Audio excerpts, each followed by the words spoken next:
अल्हम्दुलिल्लाह हम्दन कसीरन तय्यबन मुबारकन फ़ीह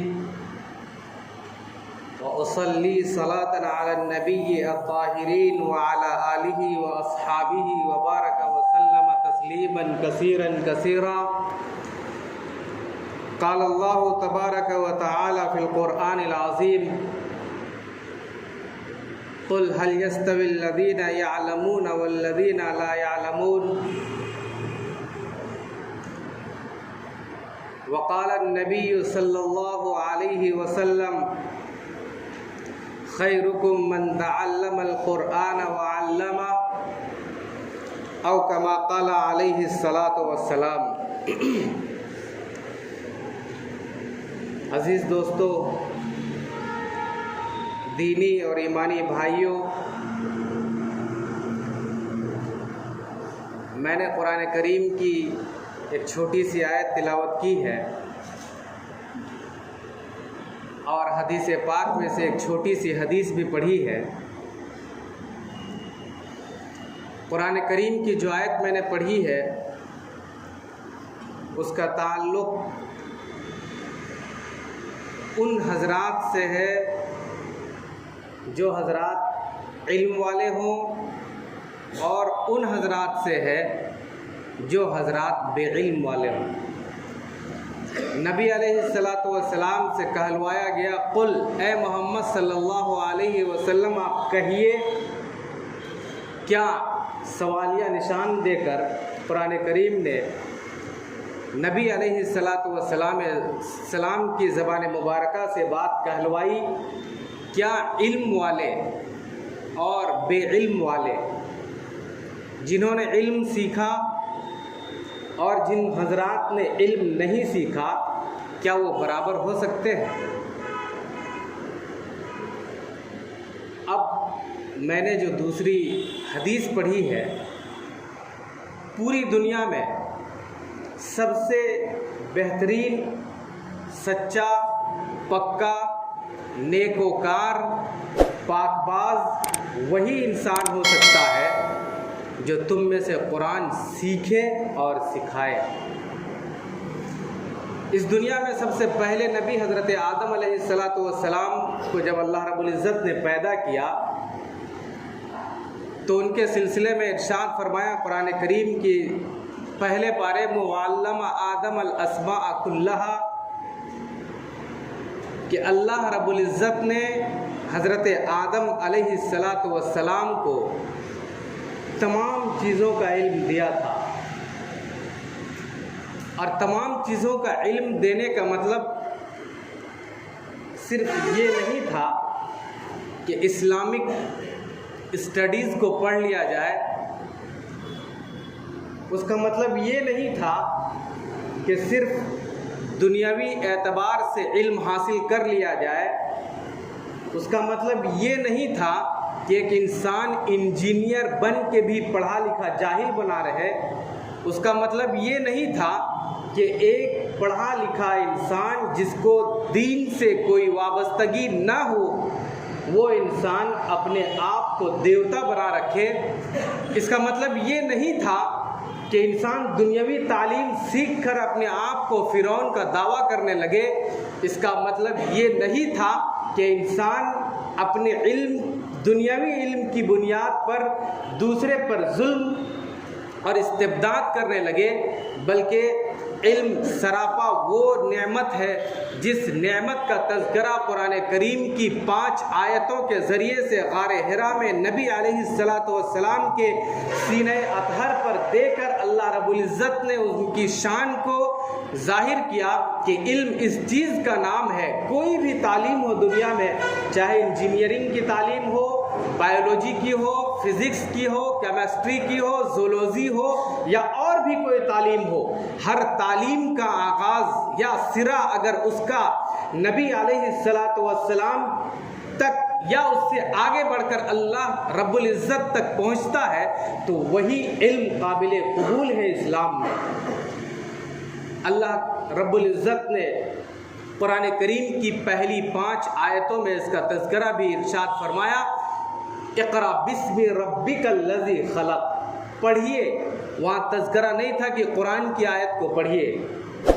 आम पढ़ने की बात बताई गई कि पढ़िए अपने रब के नाम से। गोया कि अगर अलिफ भी पढ़ा जाएगा तो अल्लाह के नाम से, और बा भी पढ़ा जाएगा तो अल्लाह के नाम से, ए से एप्पल पढ़ा जाएगा तो वो भी अल्लाह के नाम से, और आ से अकबर पढ़ा जाएगा तो वो भी अल्लाह के नाम से। दुनिया में कोई भी तालीम ऐसा नहीं है जिसका सिरा सुफ़े नबी तक न पहुंचता हो, या कोई ऐसा यूनिवर्सिटी, कोई ऐसा स्कूल, कोई ऐसा कॉलेज, कोई ऐसा मदरसा, कोई ऐसा एकेडमी, कोई ऐसा फाउंडेशन, कोई ऐसी जमात दुनिया में नहीं है जिसका सिरा, जिसका शजरे नसब सुफ़े नबी तक न पहुंचता हो। गोया कि जिस तालीम का शजरे नसब नबी की ज़ात तक पहुंचता है, उस तालीम का इस्तेमाल गलत जगहों में करना यह नाजायज़ और हराम है। और अक्सर उलमा ने उन पढ़े लिखे हजरात के सिलसिले में कहा है कि जो लोग दुनियावी तालीम से आरास्ता हैं, जिन्होंने अपने आप को इंजीनियरिंग, डॉक्टरी और न जाने कितने कितने तालीम में वाबस्तगी कर लिया है, लेकिन इस्लाम की तालीम में न अलिफ से वाबस्तगी है, न बा से वाबस्तगी है, न कुरान और हदीस से वाबस्तगी है, बल्कि अपने उस तालीम का गलत इस्तेमाल करते हुए एक इंसान दूसरे इंसान पर जुल्म करता है। बल्कि इससे आगे बढ़कर अगर कहा जाए कि इस्लामी तालीम अगर इंसान को इंसानियत बनाता है तो हैवानियत से भी निकालता है। हैवानियत का मतलब ये है कि एक इंसान दरिंदगी की ज़िंदगी गुजारता है, दूसरे पर जुल्म करता है, इस्तिबदाद करता है, दूसरे पर डाका जनी करता है, जिनाकारी आम करता है, और दूसरों पर जाके उसकी बातों को थोपता है, उसको बिगाड़ता है, उसकी लेग पुलिंग करता है। उसके पीछे सिर्फ वजह ये थी कि अल्लाह के रसूल सल्लल्लाहु अलैहि वसल्लम ने जो तालीम दिया था, उस तालीम से हमने अपने आप को भटकाया। तो हमने सिरात मुस्तकीम, जो कुरान करीम की पहली सूरत में बताया गया, वो सिरात मुस्तकीम से हम भटक गए। सिरात मुस्तकीम ये था कि एक इंसान दूसरे इंसान का साथ दे। सिरात मुस्तकीम ये था कि मदारिस के जो उलमा हैं, मदारिस मकातिब के जो अइम्मा हैं, मसाजिद के जो अइम्मा हैं, उसके जो मुअज्जिनीन हैं, और दुनिया के जो तमाम जगहों में उलमाए किराम ने जो काम किया, जो वारिसे नबी हैं, हमने तो आज तक यही देखा है कि जितने लोग उलमा के पीछे पड़े हुए हैं, मैं समझता हूँ कि एक आलिम की अगर आह लग गई तो उसकी दुनिया बेकार हो गई, ख़त्म हो गई। और दुनिया जहाँ बेकार हुई, आखिरत का तो कोई सवाल ही नहीं है। क्योंकि अगर आप इस हदीस को बयान करते हैं कि जिसने एक आलिम दीन से हाथ मिलाया, गोया के हुजूर से हाथ मिलाया, तो क्या जिसने आलिम दीन का दिल दुखाया, जिसने आलिम दीन को गाली दी, जिसने आलिम दीन पर उंगली उठाई, जिसने आलिम दीन पर कीचड़ उछाला, वो किस पर कीचड़ उछालेगा? नबी के सीरे अथर तक वो बात पहुंचती है। इसलिए कि इन्नल अंबिया लम युअर्रसु दीनारन वला दिरहमा, कि कोई भी नबी ऐसा नहीं है पूरी दुनिया में जो शख्स, जो नबी अपने वारिसीन में बहुत ज़्यादा माल छोड़ कर गए हो, बहुत ज़्यादा पैसे छोड़ कर गए हो, माल और ज़र से पूरे ख़ानदान को लबालब भर दिया हो, बल्कि ऐसा नहीं है। हर नबी अपने अपने दौर में उन उलमा को अपना वारिस बनाया है जो उस दौर के उलमा थे, और उस दौर में बसने वाले हर इंसान में से जो आलिम दीन कहलाया वो नबी का वारिस है। और जो आलिम दीन हो सकता है वो कुरान का आलिम, वो हदीस का आलिम, वो सहाबाए किराम के नक्शे कदम पर चलने वाला। इसलिए कि अलैकुम बिसुन्नती व सुन्नतिल खुलफाइर राशिदीन अल महदीयीन वअज़्ज़ू अलैहा बिन नवाजिज। और सबसे ज़्यादा अल्लाह से डरने वाला यही उलमाए किराम है जो आपकी नमाज जनाजा पढ़ाता है, यही उलमाए किराम है जो आपके घर में जाके दुआएं करता है, यही वो उलमाए किराम है जिन्होंने हिंदुस्तान को आज़ाद कराने में अपना सबसे बड़ा बेशकीमत कीमत अदा किया था, यही उलमाए किराम है जिन्होंने आपकी नमाज पढ़ाई, और आपने उन उलमा को ऐसे गार में के दलदल में फेंक दिया गोया कि उसके पास सिर्फ दीनी तालीम है तो वो कुछ भी नहीं है। असल बात और सही बात तो ये है कि इन उलमा के नतीजे में आज हिंदुस्तान में हमारे सरों में टोपियाँ, हमारे चेहरों में दाढ़ियाँ, हमारे यहाँ मस्जिद इन्हीं उलमा किराम का देन था, वरना हम पाकिस्तान भेज दिए गए होते। और हालात भी वही थे। अभी कोरोना वायरस से पहले एनआरसी के ज़रिए से आपको भेज दिया जाता,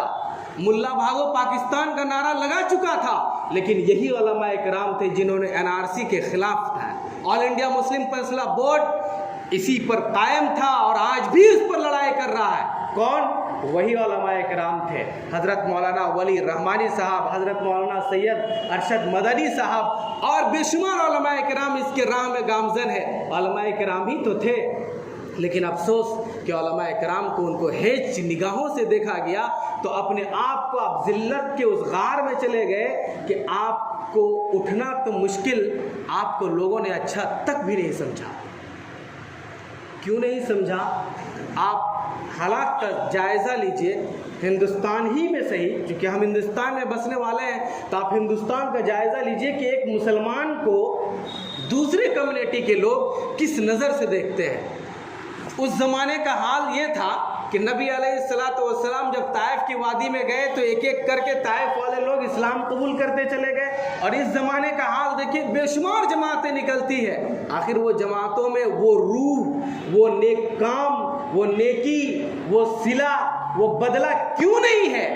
जिसके नतीजे में अल्लाह के रसूल सल्लल्लाहु अलैहि वसल्लम ने फतह मुबीन अता किया था और जिसके बदले में खैबर को हज़रत अली ने उखाड़ कर फेंक दिया था, जिसके नतीजे में अल्लाह के रसूल सल्लल्लाहु अलैहि वसल्लम ने जंग बदर में अपने तमाम सहाबा इकराम के साथ कूद पड़े थे। जंग उहुद में मामला वही था, लेकिन आखिर वो हालत क्या थी? वो हालत ये थी कि वो लोग ईमानियात के पक्के थे और उनके बीच में जो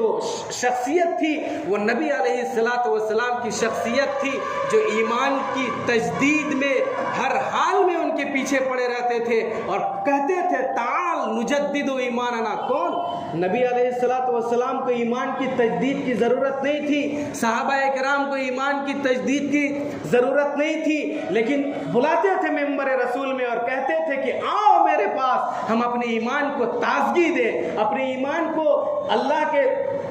के कलाम से अपने ईमान को रोशनी दे। आखिर वो हाल वो था। अब बेशुमार जमातें देखिए, बेशुमार जमातें जा रही हैं, लेकिन जमात का कोई काम ऐसा वजूद में हमें नहीं दिखता है, जिसके नतीजे में हाल ये हुआ कि हम कहाँ पड़े और कहाँ से उठे थे और कहाँ पड़ गए।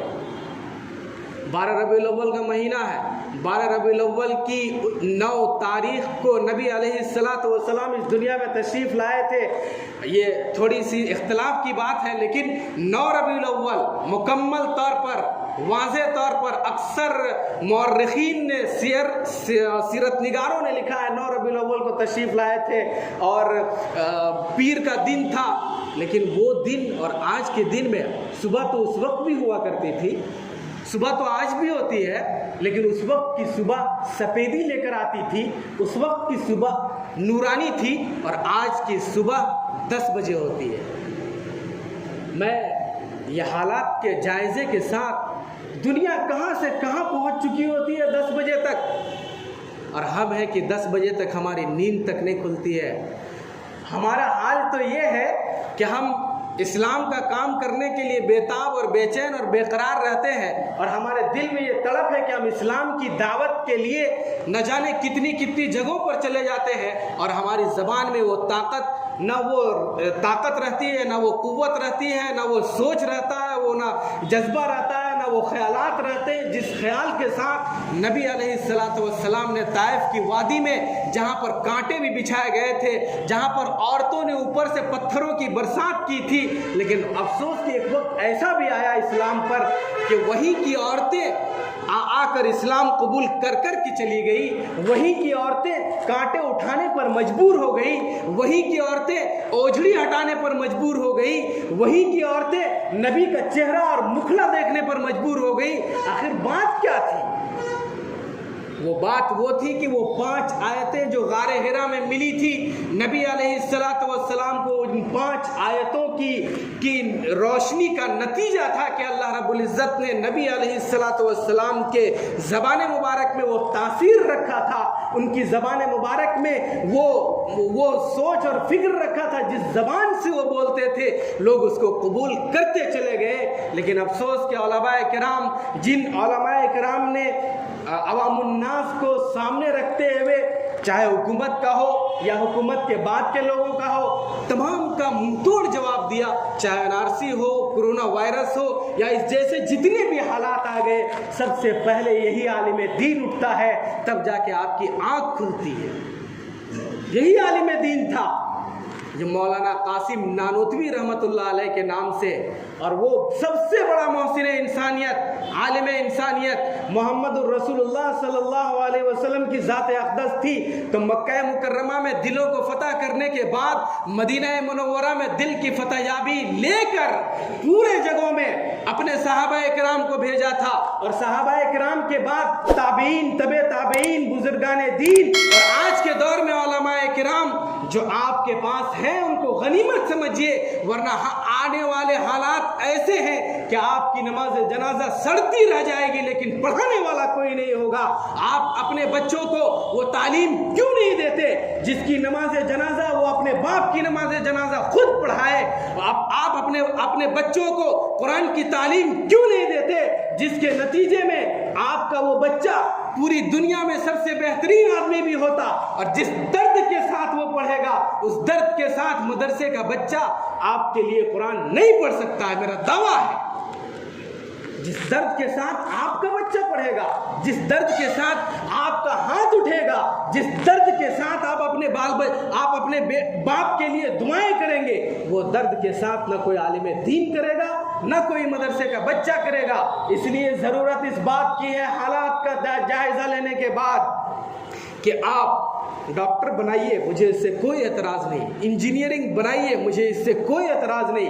आप पूरे हालात का जायज़ा लीजिए, कोई भी तालीम दीजिए, लेकिन उस तालीम का सिरा अल्लाह तक पहुंचना चाहिए, उसकी शुरुआत अल्लाह के नाम से होनी चाहिए, उसकी शुरुआत कुरान के अलिफ से होना चाहिए, उसकी शुरुआत नमाज के नून से होना चाहिए, उसकी शुरुआत ज़कात के ज़े से होना चाहिए, उसकी शुरुआत रोज़े के रा से होना चाहिए, उसकी शुरुआत दीन इस्लाम के दीन से होना चाहिए। फिर मैं ये कहूँगा कि ला इलाहा इल्लल्लाह का परचम सिर्फ बुलंद होता नहीं चला जाएगा, बल्कि आपके हाथ में आता चला जाएगा, आप इस्लाम का बिगुल फूंकते चले जाएंगे। जो भी इस्लाम के काम करने वाले होंगे, चाहे वो उलमाए किराम हो या कोई भी हो, आप मुसलमानों को दावत देकर इस बात का जायज़ा लेते हैं कि हमने इस्लाम की दावत को उन तक पहुँचा दिया? बिल्कुल नहीं, आप झूठे मक्कार हैं।